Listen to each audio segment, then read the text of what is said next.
Hello and welcome, Fred. How's it going? I couldn't be better, Matthew. Another exciting Friday teardown. You know, it's one of my new favorite things. You've convinced me that this is what I need to do every Friday. Man, it's the way to be. And you know what, Fred? I've got good news and I've got good news. What do you want first? You know, I'll flip the coin, Matthew. Let's go with the good news. Okay, so the good news is it's sunny in Seattle right now. That's so rare. I love it. Enjoy it. Don't you put on that sunscreen? You need it. I do. I'll just go outside and I'll just start frizzling. It's been too long. I feel like a vampire. Okay, so that's the good news. Do you want the good news?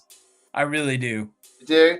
Okay, Yep. so the good news is we get to spend the next 45 minutes talking about story. Story, Matthew? Story. You know, I love story, but as you and I know, and working together for so long, not all stories are created equal. So this is going to be a fun 45 minutes. I'm excited. They're not created equal, are they? No, they're all different. We hear storytelling in business and we think, oh yeah, story, like it's for a presentation or for a marketing campaign and yay, happy, like cupcakes and unicorns. Is it? It's not. It's definitely not. What do you mean? It's not all cupcakes and unicorns? You know, I think investment bankers think that that's how it is, but not in the real world. Well, I couldn't agree with you more, man. And you say investment bankers, and it just makes me think about how different one story is to another story. How all these stories vary so much, right? Well, they vary so much, and here's the thing that I've realized in working in that business for a while, both private equity and in the VC world, is that because a lot of them are not technologists or really understand the complexity of really what a story is and how it becomes a real authentic story, they make investments on the wrong factors. And I think that's what we'll kind of expose a little bit today. And when those investments are made, good or bad, go well or go otherwise, lives get affected. They do. And each one of those lives isn't just one story. There's multiple stories going on, right? You've got at all times. You've got I'm a very making one lovely right now. Right now, and then later today, you've got a lovely little story that's going to be happening, don't you? At the end of the day, I do. It's a fantastic story. Which is why we're not doing happy hour stream teardown. We're doing it at this time. So exactly, stories affect other stories. Your story there affects this story, and our stories will bump into each other's stories. We even have our own stories bump into our stories. Like, I mean, that's why therapy exists, because we're cruising through our day and then something triggers us from our past and whack! We get knocked sideways, don't we? Whack! Just like a story comes out of nowhere and knocks us off course. And that for me is a really good example of why we need to be really intentional about story. We need to look at the whole thing. There's art to this, there's science to this, there's engineering to this, how these things are built, how they're put together, there's analysis, and then there's only after a ton of work in that space do we get to that place where we get to go and express it. And what's that called? That's the telling part of storytelling, Matthew. That is the telling part of storytelling. So welcome everybody for joining our stream today. And we have got a bit of fun, as you will know from these Friday afternoon extravaganzas. We do take an unsuspecting victim's homepage, and without their permission, but it's public, so what can we say? And we we do a little bit of a observational report, shall we say, or a teardown, shall we say, of what's going right and what could maybe be dialed up a little bit when it comes to this subject of story. So we're going to do that, but we do it in a very specific way, don't we, Fred? We do. There's some really mindfulness in the madness, and I've witnessed it and seen it happen both in our past, Matthew, but I've seen how effective it is in doing it the way that you do it on these Fridays. It's amazing, very effective. And having the right tool can make all the difference, can't it? Like they say, the most dangerous knife is a blunt knife in the kitchen. Because it is, because if you do get cut, it's not just a cut, it's a hack. It's like an axe. And you're more likely to get cut because a nice sharp knife will do what you want it to do, right? But a dull knife, you're gonna have to put all that extra effort, and then before you know it, it's slipped and your story's just been sent off in a different direction, hopefully not all the way to the emergency room.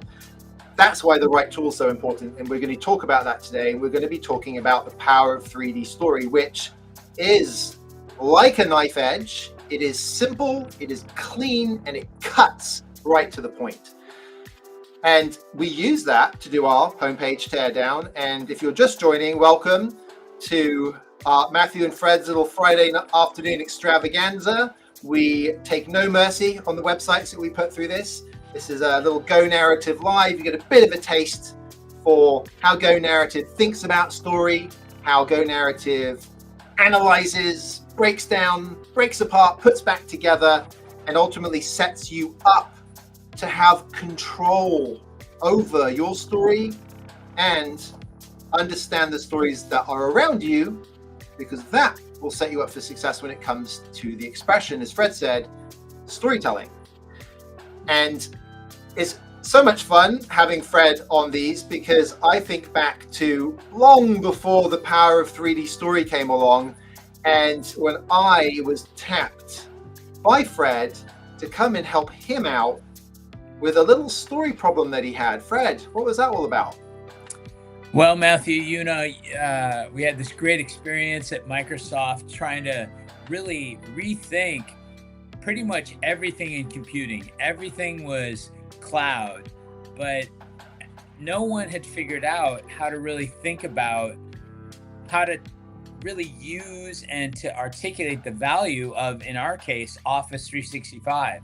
So in really going through that, you leading all of the link now teams, which we're all kind of using, I realized what a brilliant story creator you were.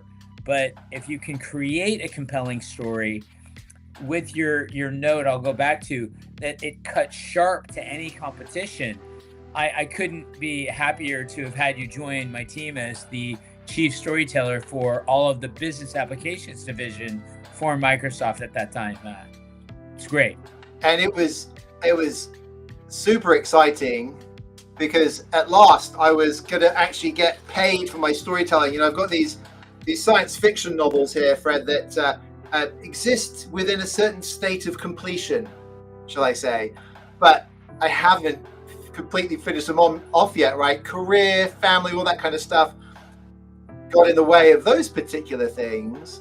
But here you were offering me the opportunity to actually be spending my days doing this intentionally, right? Something that I wasn't getting the time to do in the days working on my novels, right? I'd have to do it in the evenings or whatever, and being able to spend every day doing that, and to do it with a team that was really trying to solve these problems. I mean, this was, people might not realize how important this was for Microsoft at the time, and in fact, there was a certain memorable executive, shall we say, that was running the division at the time when you started.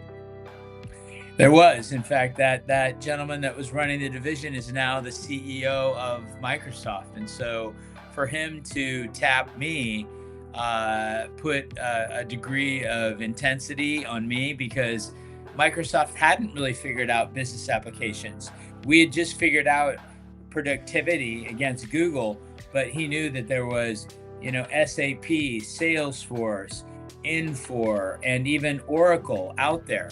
And we were tapped to really think differently about how our solution genuinely and authentically were different and better than those solutions. And so, I remember that great lunch that we had, and it didn't take a lot of convincing, but I told you that there was nobody that could help me more than you.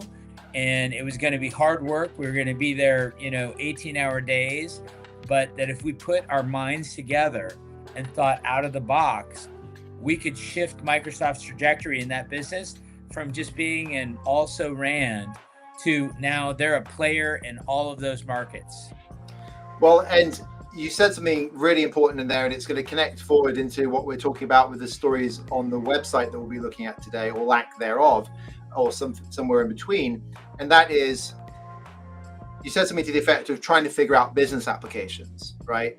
And that is what we see all the time, not just business applications, but that expression of trying to figure out the technology, trying to figure out the category, whatever it happens to be, whatever altitude it's at, right, is that inside out thinking, right? How are we going to figure this out? We're looking at the competition, we're thinking about our products. It's like, whoa, time out.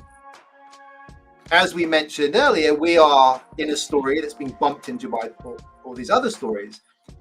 So what it really all adds up to is, at the time, we'll say business applications to kind of keep it on that track, but whatever your technology happens to be, with business applications, it's not so much about figuring out business applications, it's figuring out the stories of the people who are buying and using these applications. If we can truly understand that and understand them, understand their experience, the ups and the downs, we will be able to approach their stories in a way that is not only respectful and has empathy, but when we express the stories that we want to tell, we'll be telling it in a way intentionally that we can design to resonate, not bump into, but to resonate with those stories. Yeah, I agree, Matthew. And I think one of the things that you and I brought both to the office business and to the Dynamics business and every other business that we've gotten to is people always ask us, well, what should our story be? Look at all the products that we have. And we stop and we deliberately pause and say, it doesn't matter what we want them to think about us. It matters what they need. And we need to articulate our story really authentically if we can solve their problem. It's their story told through our lens. And you know what's funny to me is this is the cheat code for business, right? You could spend, and I think back to my early career, especially as I moved into marketing. I was in doing server board marketing in California. I came over for 6 months back in 20 years ago, 2004. And there was a lot for me to learn about the server boards. Previously, they'd been one product on a plate, and now I was going deep on this one product. And I remember the stress of feeling like I needed to understand everything about the product. Part of that's performance anxiety at work, right? Am I showing up well? Do I know enough? Am I proving that I've earned the right to be here?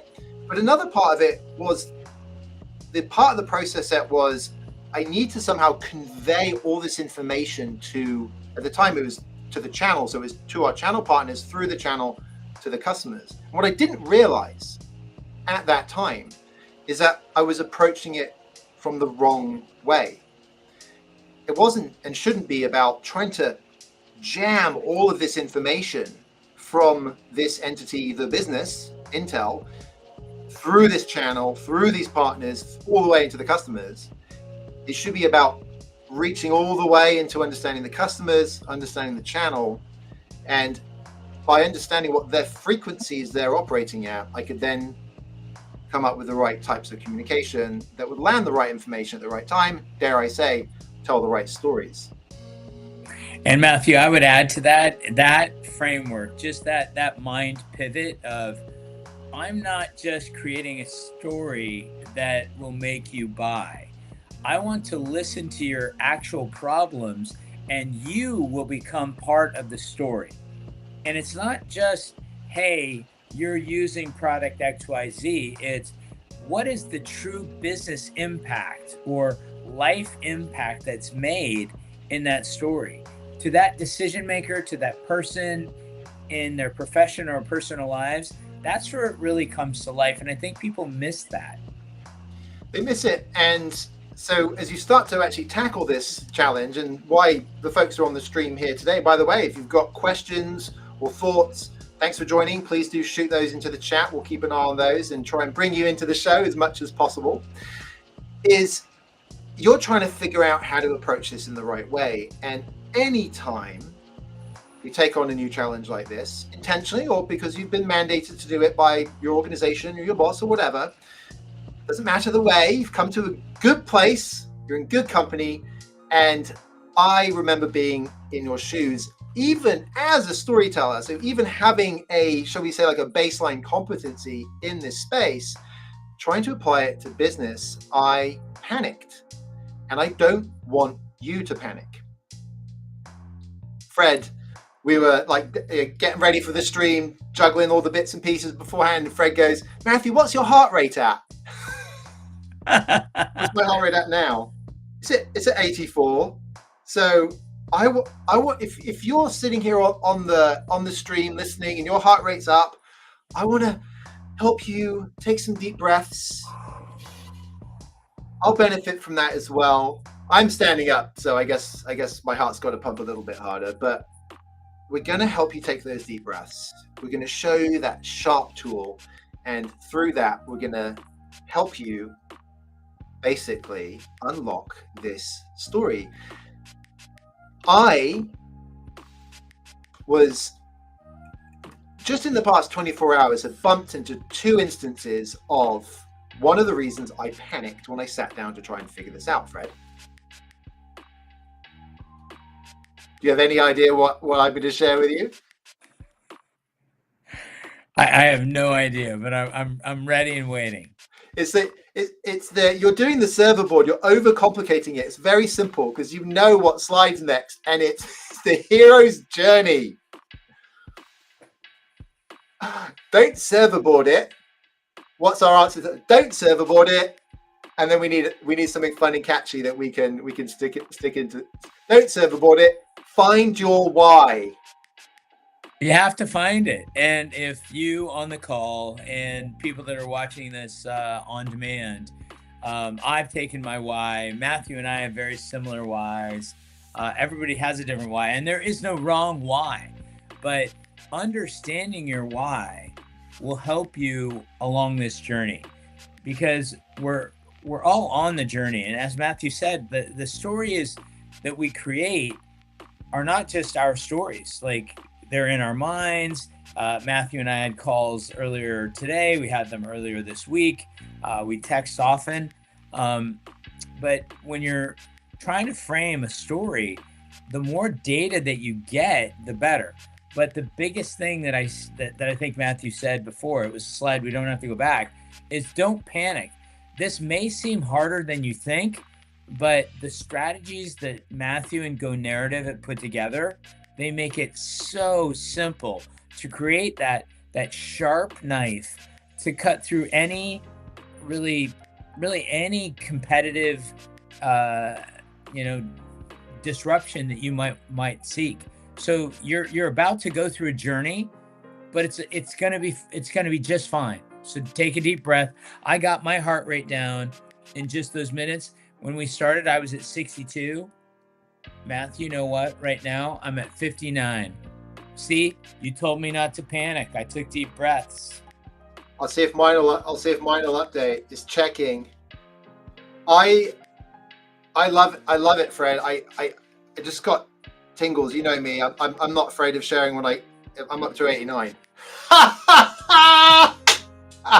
But that's because you're excited. Sometimes great I heart rate. am. That's I what we am. I am want. excited. I am, and I get. I'm not, as you know, I'm not scared of sharing when I get chills, and it's the reason why I'm getting chills right now is as you were saying that, as you were talking about the finding a way through, right? It hit 102 with that cheering. As you're finding your way through, what we have to help you with, yes, it's business, right? But business, your business, whether you own the business or it's your career is your business and you're working for other people, both are 100% legit. Your business is a part of your life. It's a part of your bigger story or narrative, if you will.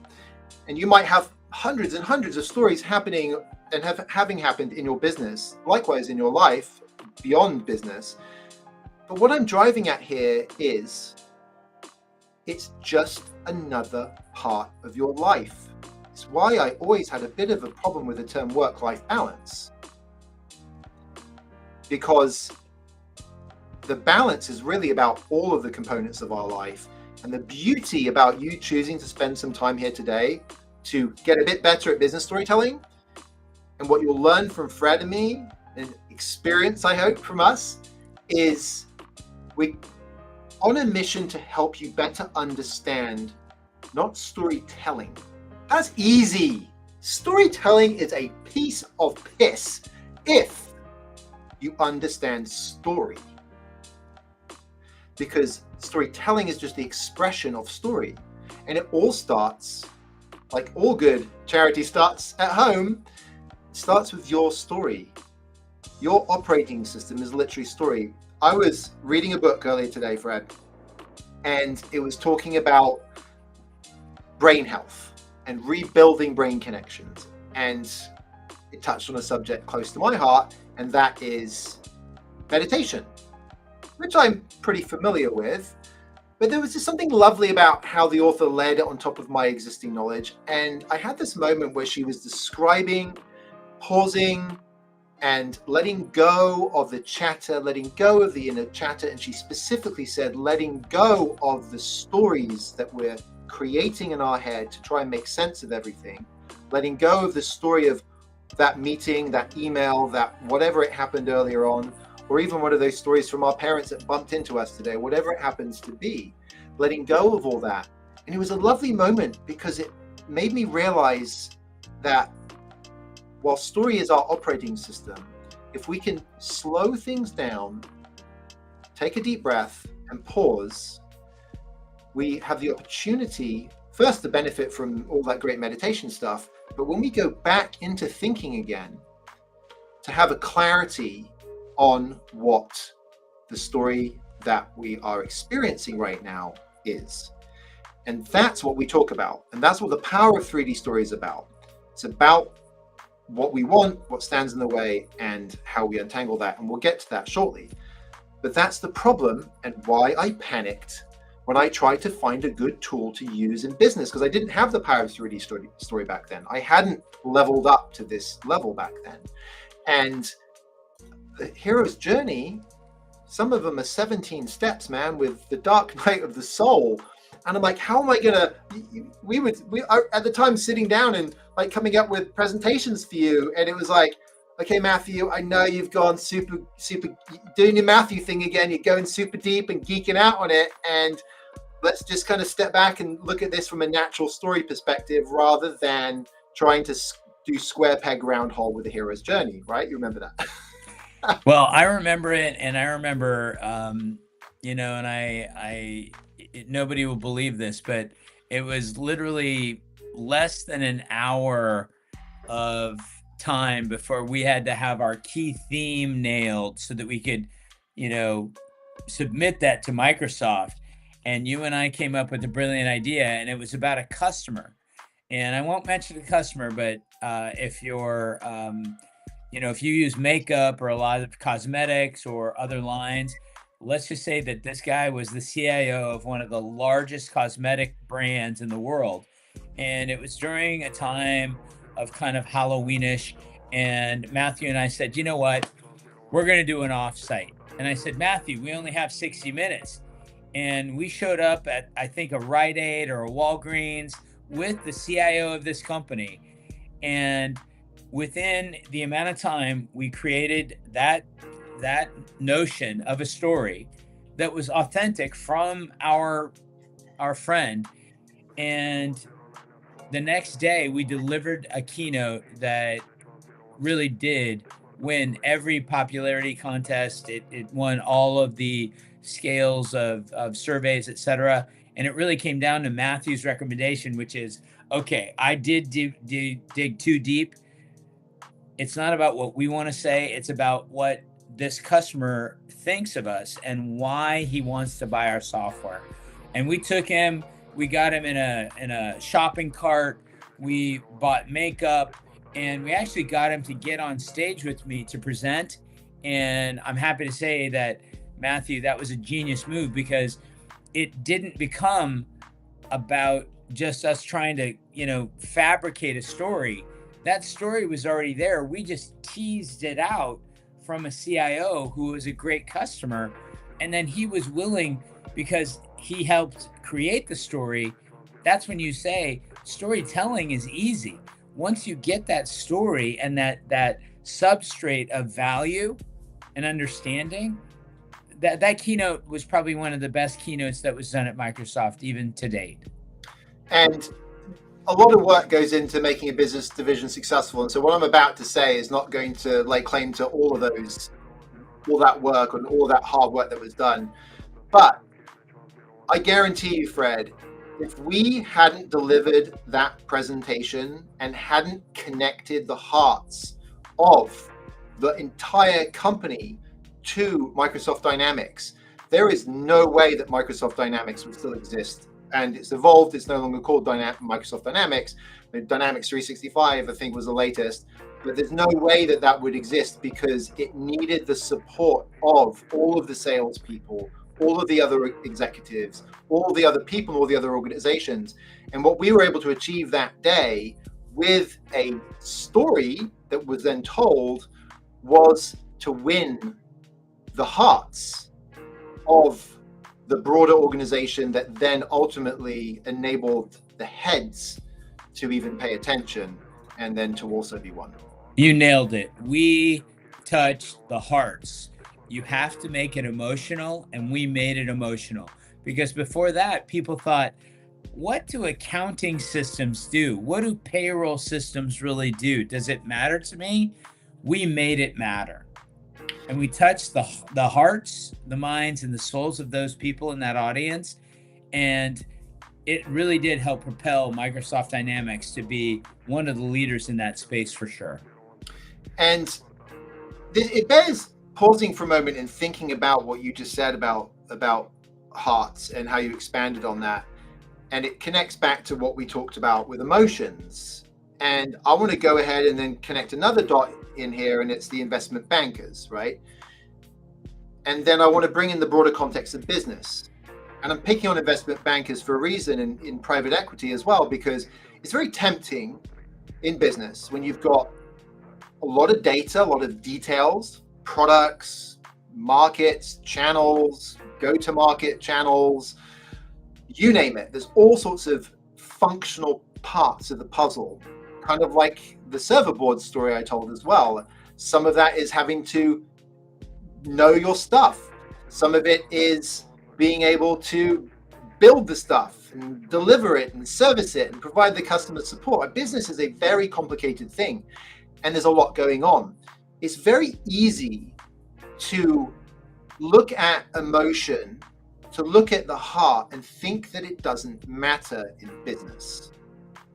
And that's a mistake, because the only emotions that are, in fact, I would say it's oversimplifying, which some story frameworks also do. They oversimplify. Beginning, middle, and end, Matthew, that's all you need to do. Oh, but what do I need at the beginning? Is the middle sort of like, is it transferring from one bit to another? Do I need a lot of content in there? Is the end a call to action because it's business? Or do I do it in some other way? And so it's easy to oversimplify stories And it's also easy to think that you don't need the emotional aspect. And I want to get you, Fred, and I'm going to do the same thing. Encourage everybody who's listening to just take a finger and pick a part of your body, a shoulder or whatever, and just poke yourself. Just give yourself a good old poke. That wasn't soft or fluffy. That was hard, right? You can imagine that scaling that up. That's a feeling. We felt that, didn't we? Feelings aren't some abstract concept. Now, our brains interpret them as emotions. But the reason why I get the chills or my gut tells me something's not quite right when I'm driving and there's something I haven't even, my cortex hasn't had the 3 to 5 seconds it needs to understand what's going on. But my amygdala, Fred, is like 200 milliseconds, 300 milliseconds, boom, something's not right. That's our emotional system, right? That is the core, that is deep within the human brain. And for us to look at businesses that are still run by people, yes, there are robots and AI and machines and detailed products beyond our wildest dreams. There's also people, and people are still a part of the picture. And so it's very easy to think that emotions don't matter. And doing that is a mistake because it means that we don't have a way to connect with other people. And if people are still buying and we don't connect with them, are we going to hit those numbers? Yep. So I took the lessons that I learned from the complexities of things like the hero's journey and the simple things like the beginning, middle, and end, and eventually came to this conclusion. First was a dream to start Go Narrative, to help more than just one company. Microsoft was helping at the time. And you'll remember me saying this to you. From a career development perspective, I want to start my own company. I was terrified of starting my own company, leaving and going through all of that. Well, I went through a family tragedy, which taught me that there was actually even worse and scarier things in the world. And that gave me the impetus to eventually start Go Narrative. And there's a silver lining, if you will, from the dark times in your life can be that you can see that something else is achievable, perhaps. And after doing that, I really set out on this mission to find the right sweet spot, to find that Goldilocks spot. And that Goldilocks spot became what we're talking about with the power of 3D story. So Fred, if we kind of step back and ladder all this back up to what we started talking today about, like, where are we on this journey? Matthew, I think on our journey, we're pretty far. I think, when we start to think about just this, the context of this webcast, I think people will understand just the criticality of just the story and the existence of many stories, some of which are helpful, some of which aren't. But the real stories that survive and persist are the ones that come from our customers' point of view, or our partners' point of view, or our friends' point of view. And us not just being perceptive, but having perspective of putting ourselves in their shoes and saying, what is the problem that they're really trying to solve? And do we do that? But if we don't connect to their emotions, and if it seems too outlandish and unbelievable, nobody's going to buy that. So, you just put up this, emotions aren't fluffy. They're not. That poke, it hurt me even. And, things can be even pokier in your mind if someone is trying to, do something nefarious at work, or you have a negative partnership. Those emotions are real. They're not to be forgotten, but to Matthew's point, they can be used to really hone in on the right kind of story.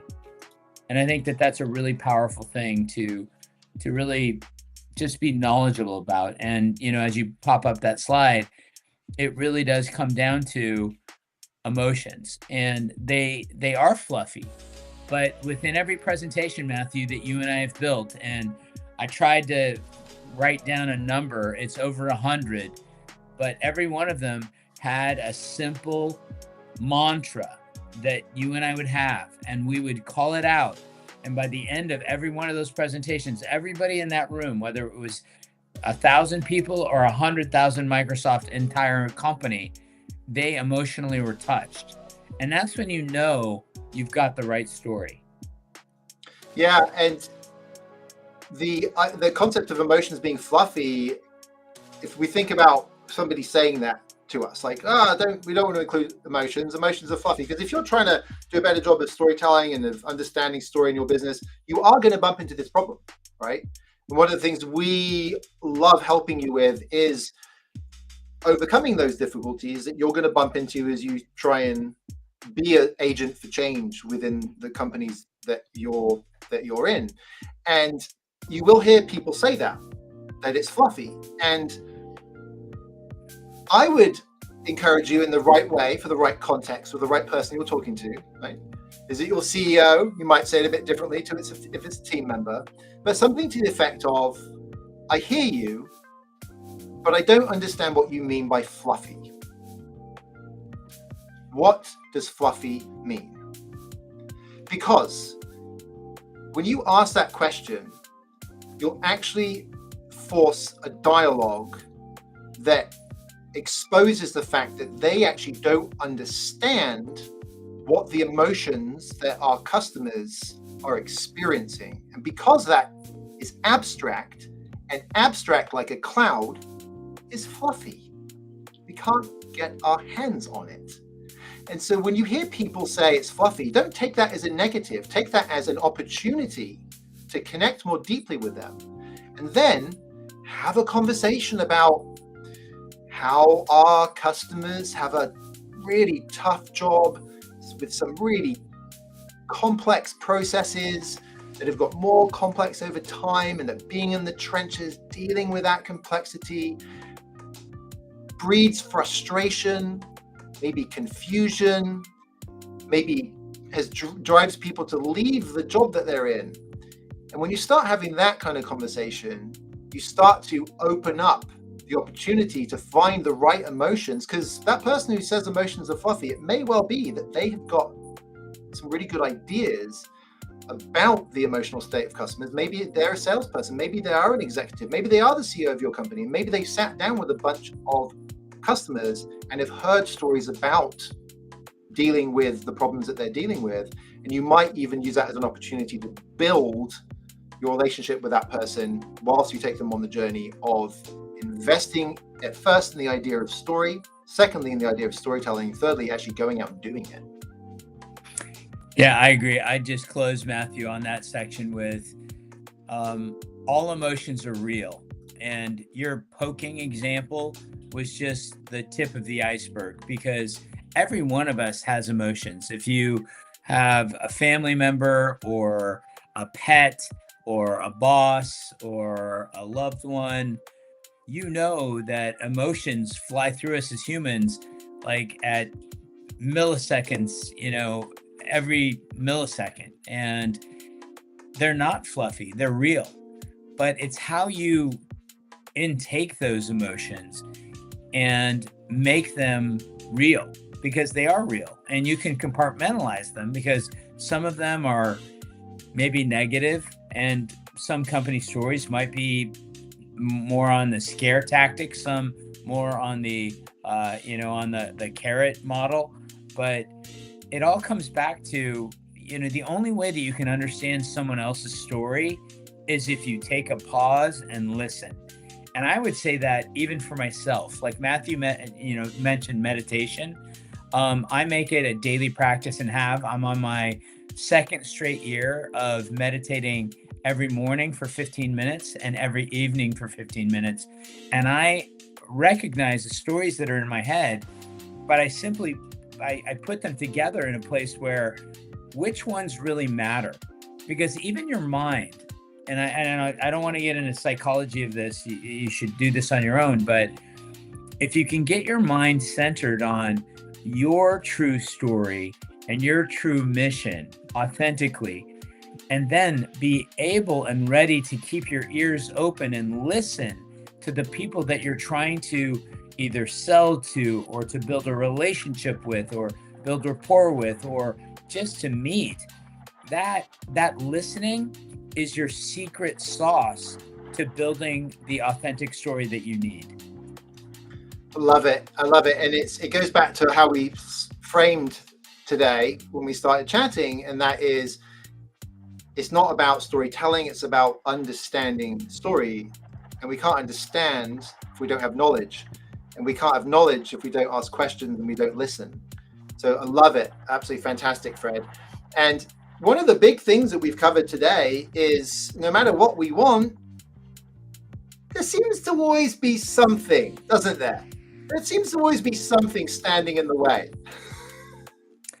Yeah, I don't know what song. I think it's the Rolling Stones. You don't always get what you want, but if you try sometimes, Matthew, you just might find you get what you need. And I think, you know, I'll paraphrase in that what we've found is you have to go through the storm. You can't run away from the challenge. And in fact, that's why I think Matthew really built up a good strategy here. First, don't panic. Know that there is a beginning and the end, but you don't know everything in between immediately. There's going to be a journey that you're going to go on. And in fact, to be honest, the best stories are chiseled. They are galvanized out of running through the storm. You know, I grew up in Colorado. You'll see the hats in my background to prove it. Buffaloes were all around. And I was like, God, what's the difference between a buffalo and a cow? Cows, they naturally run away from storms. And therefore, they suffer a lot of damage. They get wet, they get struck by lightning, they flee into floods. While the buffalo, and if you look at just the way they're built, they run through the storm. They see a storm and they run as fast as a herd as they can, because they know the fastest way to get to the other side is to run through that storm. And in running through that storm, I'm not saying that we have to be buffalo. You can listen a lot and learn a lot about what that story is and what you learn along the way. But that storm is actually not a negative, it's a benefit. Those impediments, those detours, those obstacles, they all become part of the story that then is truly authentic and really irrefutable. I love it. It's the reason why we've all at some point had to tell ourselves, or even say to a friend or a family member, one day we will laugh about this. One day, maybe not today, maybe not tomorrow.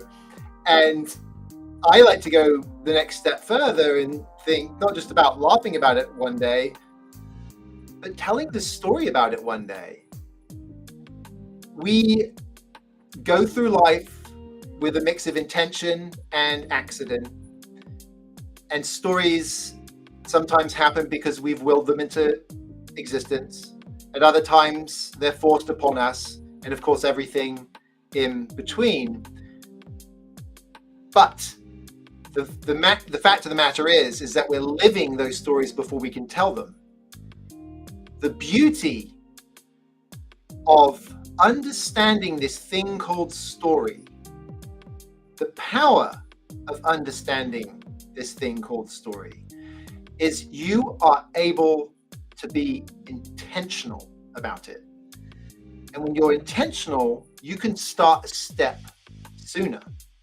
You can make that story. You can define what you want that story to be. Now, it won't necessarily happen exactly as you plan it, because as Clausewitz said, no strategy survives first contact with the enemy.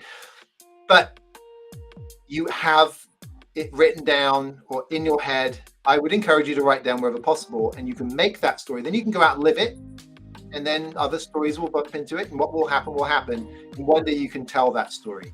And Fred, I can tell you this, and I can tell all of our listeners this, that I know this from writing. I write every single day, handwritten. I write at least every single day, and I started every day in 1990. I actually was doing it before that. 86 is when I started, but every day since 1990. And I started this habit in part to try and make sense of my own story and going through things I was going through at the time. So I can report back from almost 40 years of doing this, that if you do take the time to write down the stories that you're in and the stories you're thinking about making, it will give you the ability to then go and live that more intentional story, to have more control over it, even though we never have complete control of everything. And then you'll have some great stories to tell. I completely agree, Matthew. So, who are we going to tear down today? Who are we going to tear down? Who are going to help get through this forest today? Well, it seems pretty scary, but when you show that picture, there's light at the end of the tunnel, Matthew. And there always is. There always is. And we're going to use this approach, and we're going to take a look at our unsuspecting victims for the day. And I would like to tee this up by saying, I know what it's like to run a company website. I've done it in small businesses, I've done it for clients, I've done it in the biggest enterprises in the world, and I've had friends who've done it for the biggest enterprises in the world as well. In short, both Fred and I know what it's like to try and do this. We know what the politics are like. We know that having a vision and wanting to tell amazing stories gets buffeted by some stories that might be stronger than yours. And so as we turn our sights right now to our friends at Oracle, please know that you have our empathy as well. We are going to give you some ideas. Please take this as it is intended. So Fred, one of the first things that you'll know I love to ask, and regular viewers of the show will know, is I like to ask you, Fred, what do you feel right now? Well, I used to work there, and I have a lot of respect for Oracle. What I don't see is a clear, singular, value-based storyline for their audience. Now, part of this, and they throw up a bunch of stats. There's a lot of customers here. They've got some customers that keep cycling through. It's always been Oracle's strategy, 10 out of the top 10 banks, 7 out of the top 10 airlines. That's not a story. Those are just data points. What they're missing here, and Oracle is particularly challenged here, I don't even know how many companies they own. It's like the phone book of applications. But what they haven't done a good job of is really landing, like, who are they really trying to tell the story? There's no community. There's no story relevance. Literally they should be talking right to the CTO and the CIO, who should be their compelling buyers. But there's no true value prop of, hey, if you're a CIO or a CTO, I will save you X% on this. It doesn't show that they've been listening. They've been aggregating a lot of data, like we have this many customers. We have this many, people using, Dynamics. We have this many people using, all of these different applications, but it's just not resonating. And so I would say this falls flat in the face of what you and I call the decision maker's dilemma. Let's be real. The buyer's journey since the pandemic, and it's only going to get worse during AI. Buyers, CIOs and CTOs, they're not going to waste their time calling a sales rep. They're never going to answer a BDR call. They're never going to respond to an email from somebody at a company unless they have a compelling problem that they think you uniquely solve. If you even get that chance, they're going to go to your website, and they're not going to scroll all the way to the bottom to find what they're looking for. And if they can't find that, your story relevance for your buyer, they just get stuck, and they're going to go someplace else. And then the final thing is that I don't see here at all is their competitive edge. They don't mention anything about why they're better than SAP, why they're better than Microsoft, why they're better than Salesforce. It might be buried down here, but if I'm Oracle and I want to win the business applications game, and I started off as a database company, and that's really what I'm trying to monetize, and I monetize that by having more people on my business apps, just seeing, airlines on the site doesn't give me conviction that they understand me. And to that point, I'll summarize and give it back to you. They've not told any story on this page. There is no story here. Yeah, it's really a shame, because they have all of these entities, right? They've got all these companies, from the carousel at the top to the 3 featured here in the middle, to mention of some pretty big brands down here at the end. But as we click on these, are we seeing any of the right elements of story? What are we looking for? What have we talked about today? 3Ds, right? Desire, difficulty, denouement. Unfortunately, most companies jump to the 3rd D and they go way too hard on the 3rd D, and they make the 3rd D all about them. I have said for years that my shaving solution is not the razor blade that I use. My shaving solution includes some Dorco razors. That's a part of it. I use Somerset's shaving oil, which was my father's, and I buy it when I'm in England. It's a connection to my heritage. I use a flannel. I use some hot water. So I'm using a collection of things there, and then I'm choosing when to do it. I've got a beard trimmer, the list goes on. But most companies, Dorco in this situation, try and lay claim to this whole thing for all of the denouement. And so even when we do see Uber relies on Oracle Cloud to deliver promises to its customers, that's not actually honest, because Uber might rely on Oracle Cloud as a part of that. But for Uber, its promise to its customers, like, we're getting into territory here which is Uber's brand promise, and it's not Oracle. When somebody pulls out the Uber app and books on the Uber app, I never see anything about Oracle. And they shouldn't. To be fair, they shouldn't. But the point being is, there's an overreach here, and there's not any difficulty, is there? No. There's no problem.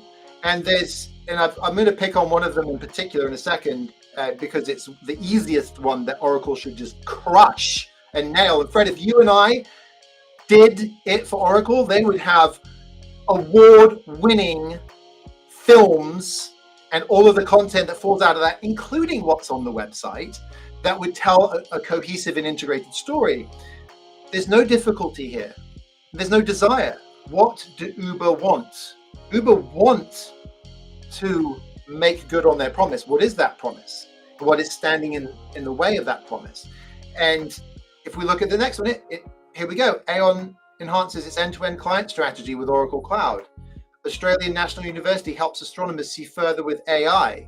I mean, if your job is writing this type of copy, your job is not going to be around for long, because this is already too easy to do with generative AI. And Fred, you and I have done some pretty wild, amazing stuff with AI and created some amazing stories that nobody would ever be able to tell was written with AI. Matthew, right? we're assuming that this was written by a human. Fair play. Anyway, but so right. We're not seeing any of this stuff, right? So let's pick on the flying doctors. Like, flying doctors, like, we're talking about people's lives. We're talking about the passion that drives or flies somebody to be a flying doctor. There was actually an Australian TV show about this, like a soap opera, like The Flying Doctors, that I remember my grandparents watching in the 1980s in England. Like, there's stories aplenty when it comes to this, and we don't see anywhere in the high-end real estate here anything that's resonating, that's drawing us in, that's getting us to care. And this is the easiest story to do it in. Delivering healthcare. So this is the thing, the place, the what. There's what. There's a bit of how, there's no why. And I guarantee you this is the problem solution benefit structure of most case studies. Yeah, it's a template for sure. Yeah. And even if we get into this and we're to scan through it, there's still not any emotional language. It's popping out at any point in here. Access, remote regions.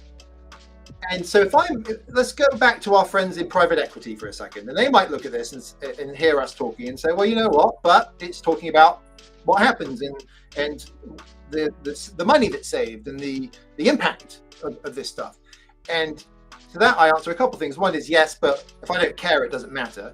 And secondly, these are not mutually exclusive. We're not saying only use emotions. In fact, because our brain's operating system is story, its purpose is to help us navigate the world and communicate about the world. That's why storytelling exists. That's why it eventually became a thing with movies and books, because it's the basic thing we use every day. And it's used to convey important information, right? Facts. A story without facts and without rational elements is not a good story. It has to have some meat to it. And so to our private equity friends, I would say, yes, we keep that. And we add. This is not a zero-sum game. But the zero-sum happens when you don't get engagement, you don't get attention, engagement, and you don't have action taken, because action is required if you're going to sell something. And so the zero sum happens when there's zero sum on the balance sheet, because nobody even cared in the first place to pay attention. Not least of which, just as a slight comment, nobody goes out and buys a slice of Oracle on a Monday morning. They're doing a massive rip and replace. It's a huge effort, and you have to give them some really good emotional and rational reasons to do it.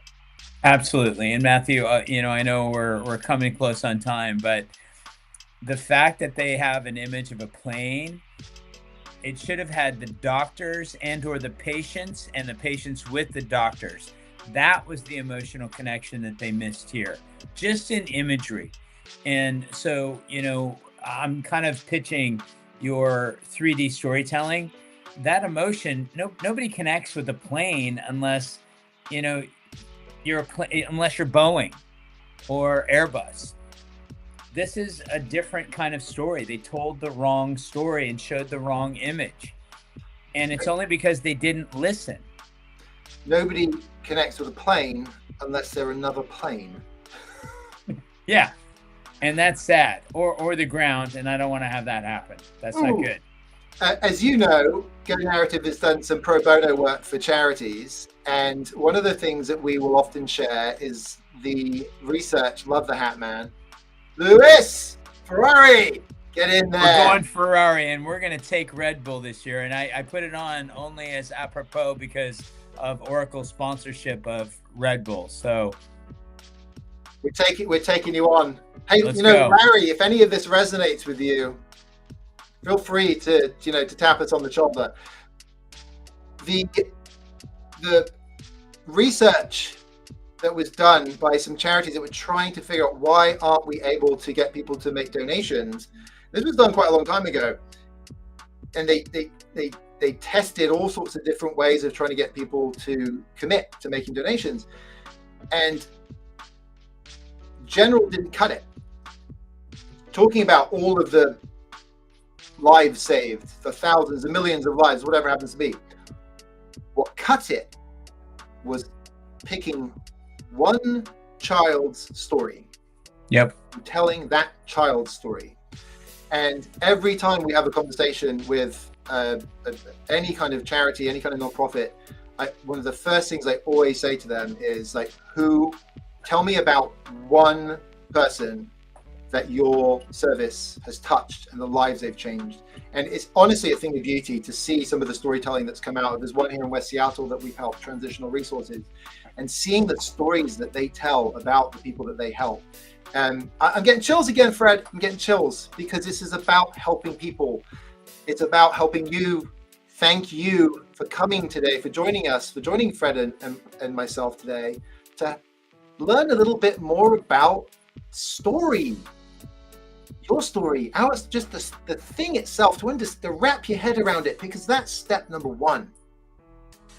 And it's so fun. So Matthew, for your users and for all the people that are attending, they should just go to Go Narrative. There's a ton of resources there.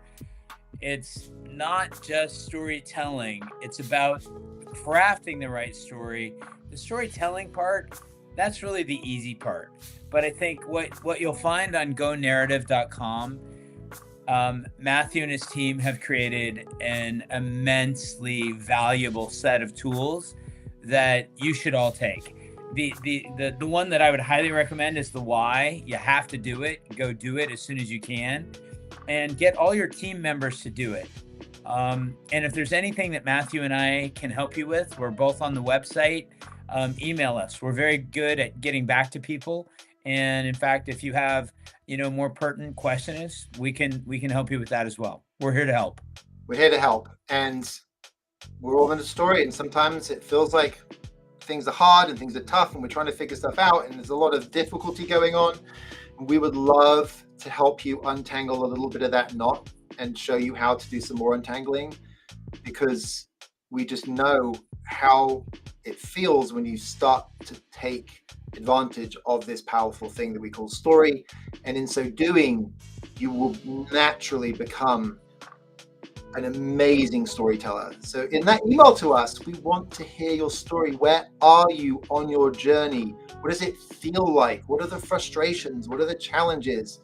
And we received an email this week from somebody in Mexico, and it was in Spanish, and it was beautiful. It was shared with us their thoughts about storytelling and the power of storytelling, the importance of storytelling. We love receiving emails like that, and we really appreciate you taking some of your Friday, or if you're watching the recording, another day of the week, to join us. And we hope you'll join us again. And this is a journey we're all on together. It's a journey of the human race and the human story. And we are here to help, and we love helping. So thank you so much, Fred. Thank you, everybody, for joining today. Thank you. We look forward to next time and next week. Have great days. Bye.